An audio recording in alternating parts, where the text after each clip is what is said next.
Hello friends, आज हम बचे हुए कपड़े और जॉर्जेट के ब्लाउज पीस में से हम बहुत सुंदर सी बलून कैप्री का वीडियो लाए हैं। ये देखिए, ये जॉर्जेट का ब्लाउज पीस है और ये बचा हुआ हमारा फैब्रिक है।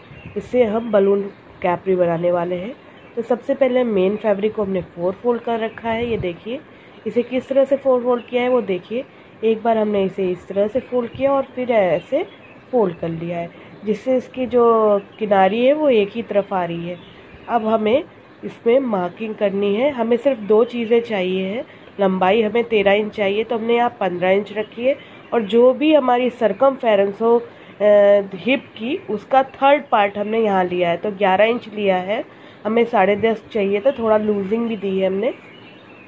अब हम इसके बाद सबसे पहले ऊपर की एक पट्टी निकालेंगे। तो ऊपर की पट्टी निकालने के लिए क्या करना है, हमें 9 से 9.5 इंच हम नीचे का ये बलून वाला स्टाइल रख सकते हैं, लेकिन आप अपनी मर्ज़ी से बढ़ा घटा सकते हैं।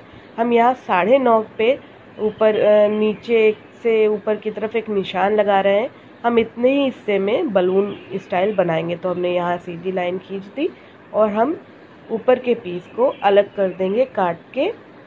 नीचे के हिस्से में बलून बनने वाला है। तो हम यहाँ पर 3rd पार्ट है हिप का, और जो लंबाई है वो 9.5 इंच है। यहाँ पर सबसे पहले हम क्रॉच एरिया का मार्क लगाएंगे, जो कि 6 इंच पे, क्योंकि हमें 10.5 के करीब क्रॉच एरिया चाहिए। तो हम यहाँ पे 2 पीस हो गए, तो 6 इंच पे हम इधर मार्क लगा रहे हैं।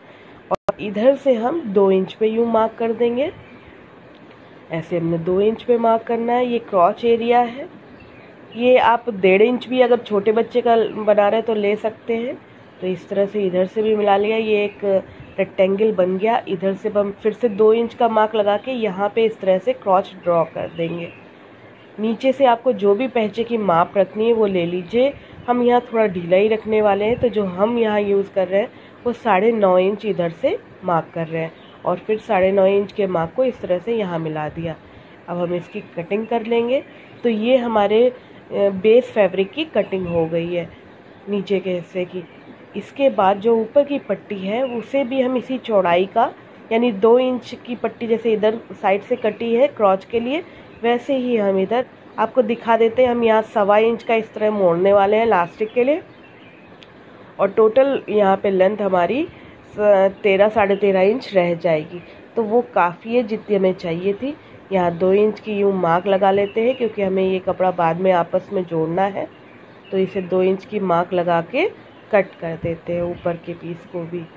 अब हम बलून के लिए जो हमारा जॉर्जेट का फैब्रिक है वो कट करेंगे। आप कोई नेट का फैब्रिक हो, नेट की चुन्नी वगैरह, वो भी यूज़ कर सकती हैं। इस तरह से हमें यहाँ जोड़ना है ऐसे, और इसके ऊपर जॉर्जेट लगाएंगे। तो हमारी ये टोटल जो एरिया हो जाएगी वो 1.25 इंच यहाँ से दबने के बाद ये ऐसे रह जाएगा। अब हम नीचे के हिस्से के साथ ही नेट के ये फैब्रिक या ये जॉर्जेट फैब्रिक की कटिंग करेंगे। ये जॉर्जेट फैब्रिक भी हमने 4 फोल्ड में फोल्ड कर रखा है, जैसे हमने मेन फैब्रिक किया था। तो इसे भी अच्छे से बैठालना है, इसको कतई लूज़ नहीं छोड़ना है, क्योंकि जॉर्जेट वैसे भी थोड़ा सा हैंडलिंग में दिक्कत करता है। ये देखिए, इसकी चौड़ाई जो है वो 21.5 इंच है और लंबाई हमारी 13 इंच है। इस पीस को हम इसके ऊपर इस ढंग से रखेंगे। ऊपर का साइड ऊपर क्रॉच एरिया, और फिर नीचे का बॉटम। आप देख पा रहे होंगे ये लगभग इससे डबल से भी ज़्यादा है 4 फोल्डेड एरिया में। तो क्योंकि बलून वाला चुन्नट चाहिए, तो हम इसी तरह से इसे इसके ऊपर प्लेस करेंगे और फिर मार्किंग करके कैसे कट करेंगे आपको अभी दिखाते हैं। बहुत ही खूबसूरत बनने वाला है ये। तो हम मार्किंग कर देते हैं एज इट इज़, जहाँ जहाँ मार्क है वैसे ही मार्क करते हैं यहाँ तक। अब इसके बाद हम सीधी लाइन खींच देंगे। तो ये हो गई मार्किंग। इसी मार्किंग पे हम कट कर देंगे।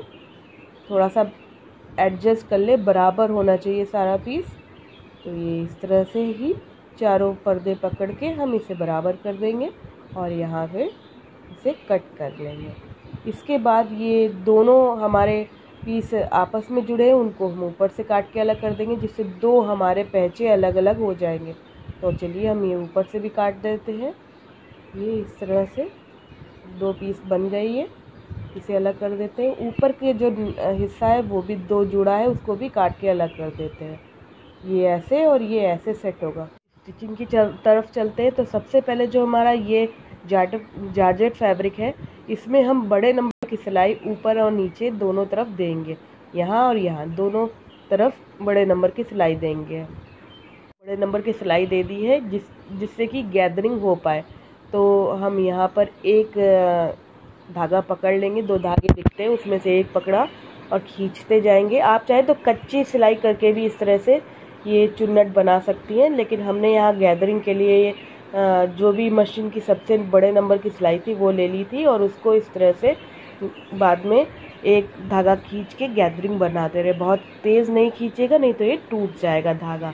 इस तरह से करके इस हिसाब से बनाना है कि क्रॉच एरिया मिलाते हुए ऊपर का जो हिस्सा मेन फैब्रिक का है वो ऊपर से मैच हो जाए और नीचे का जो हिस्सा है, नीचे भी हम गैदरिंग कर दे रहे हैं, वो नीचे से मैच हो जाए। हम नाप के बराबर गैदरिंग करेंगे। इस तरह से पूरे में गैदरिंग कर देंगे दोनों तरफ। ये देखिए दोनों तरफ गैदरिंग हो गई। अब हम इसे मेन फैब्रिक से नापेंगे।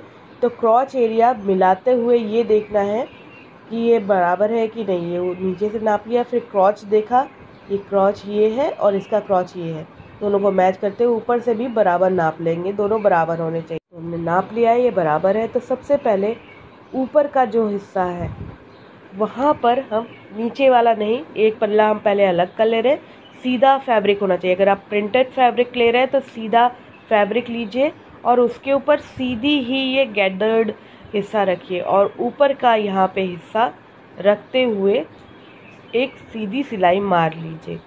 सीधे पे सीधी गैदरिंग है और उसके बाद सीधी सिलाई हम यहाँ पे मारने वाले हैं ऊपर की तरफ। तो हमने मेन फैब्रिक पे ये गैदर्ड पार्ट रखा सीधे पे सीधा और इस तरह से ऊपर की तरफ वाले हिस्से से सीधी सिलाई कर देंगे। हम गैदर्ड्स का ध्यान देते हुए हाथ से एडजस्ट करते हुए सिलाई करेंगे। हम पूरे ऊपर के हिस्से को सिल के बराबर कर लेंगे और फिर इंटरलॉक भी कर लेंगे, क्योंकि ये जारजेट है तो धागे निकल सकते हैं। तो हम इसमें इंटरलॉक भी साथ में कर लेंगे। आप चाहे तो इसे हाथ से भी मोड़ सकती है, लेकिन हम यहाँ पे मशीन से कर रहेंगे। तो ये हमने इंटरलॉक भी कर लिया, ऊपर का हिस्सा ये जोड़ दिया है।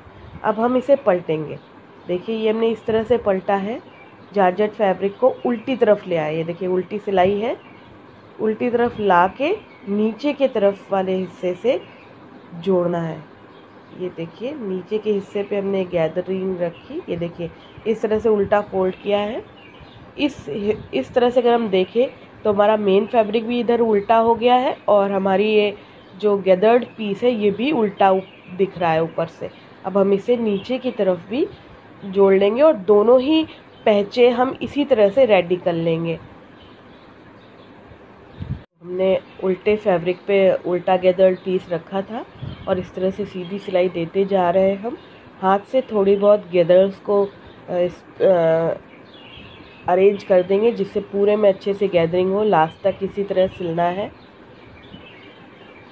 आराम से सिलेंगे और उसके बाद हम यहाँ पर इंटरलॉक भी कर देंगे इस पीस में भी, क्योंकि इंटरलॉक नहीं करेंगे या आप अपनी मशीन से ओवरलॉक भी कर सकते हैं। तो धागे निकलेंगे हमारे जारजेट पीस के। अगर आप नेट फैब्रिक ले रहे हैं तो वहाँ ऐसी प्रॉब्लम नहीं आएगी, बट यहाँ हम जारजेट ले रहे हैं क्योंकि हमारे पास ब्लाउज़ पीस जारजेट का ही था तो इसलिए प्रॉब्लम। अब यहाँ से हमने ये इंटरलॉक पूरे में कर देंगे ऐसे। इसके बाद हम इसको पलट लेंगे, क्योंकि हमने उल्टी तरफ नीचे सिला था। पलट के हम सीधी तरफ आगे लाएंगे तो देखिए इस तरह से ये क्रॉच पे क्रॉच भी मिला लेंगे। हम यहाँ दोनों पहचों को जोड़ने वाले हैं। ये इस तरह से हमने दोनों पहचे रेडी कर लिए हैं देखिए। और ऊपर का हिस्सा अब हम सबसे पहले यहाँ पर जोड़ेंगे। तो ये जो हमारा एक हिस्सा है उस पर सीधी तरफ पे उल्टा ये रख के और यहाँ पर यूँ सिल लेना है। दोनों ही क्रॉच भी मिलाते हुए ही सिलना है। ये देखिए यहाँ से यूँ सिलना है, सीधे पे उल्टा रख के दोनों में ऐसे करना है। हम ऊपर का इलास्टिक वाला पट्टी इसमें जोड़ दे रहे हैं। हमने सीधे पे उल्टी पट्टी रखी है और उसे इसी तरह से सीधी सिलाई देते हुए सिल लेंगे। यहाँ भी हम इंटरलॉक या ओवरलॉक कर लेंगे, हालांकि यहाँ इतनी ज़रूरत नहीं क्योंकि पहले से हम नीचे कर चुके। ये पट्टी इसमें जुड़ के ऐसे आई है। अब हम इस पट्टी को ये देखिए क्रॉच वाला एरिया ये है, हम पिन लगा लेंगे क्रॉच के एरिए पे, क्योंकि अब हमें दूसरे पहचे के क्रॉच एरिए से ये हिस्सा जोड़ना है। तो ये दूसरी पहचा ले आए और उसमें भी ये क्रॉच एरिया बना हुआ है। तो ये याद रखिए, यहाँ पे हमें बहुत एहतियात से सिलना है, क्योंकि ये अगर खिसक गया हमारा जॉर्जेट का फैब्रिक सिलते में तो दिक्कत हो जाएगी।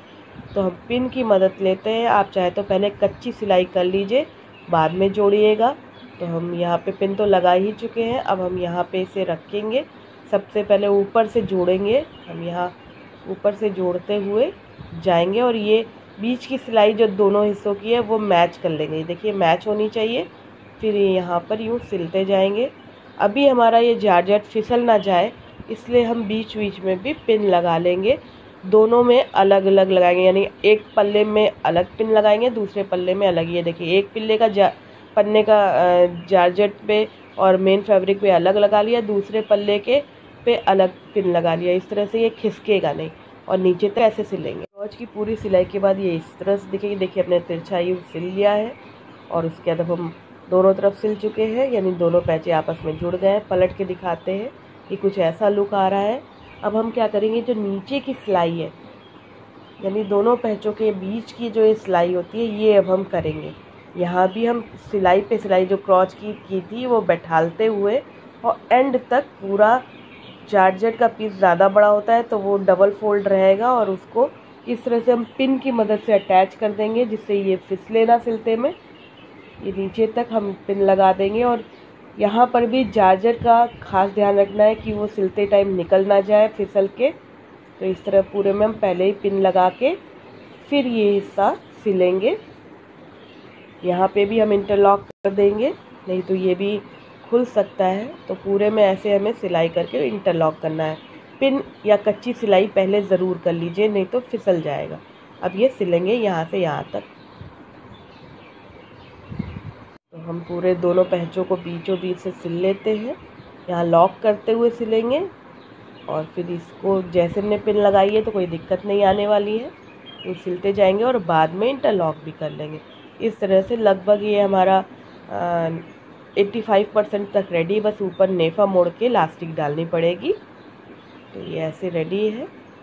ये हमने ये सिलाई दे ली है तिरछी नीचे की। अब हम ऊपर नेफा मोड़ेंगे जहाँ से इलास्टिक डालना है। तो इसे इस तरह से डबल फोल्ड करना है।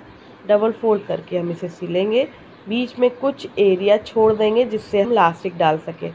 जो भी आपकी वेस्ट की नाप हो, उस वेस्ट की नाप से 4 से 5 इंच छोटी इलास्टिक लेनी ठीक होती है, क्योंकि वो बाद में खींच के वेस्ट के नाप की हो जाती है। इतना हम यहाँ लास्ट में छोड़ने वाले हैं इलास्टिक के डालने के लिए।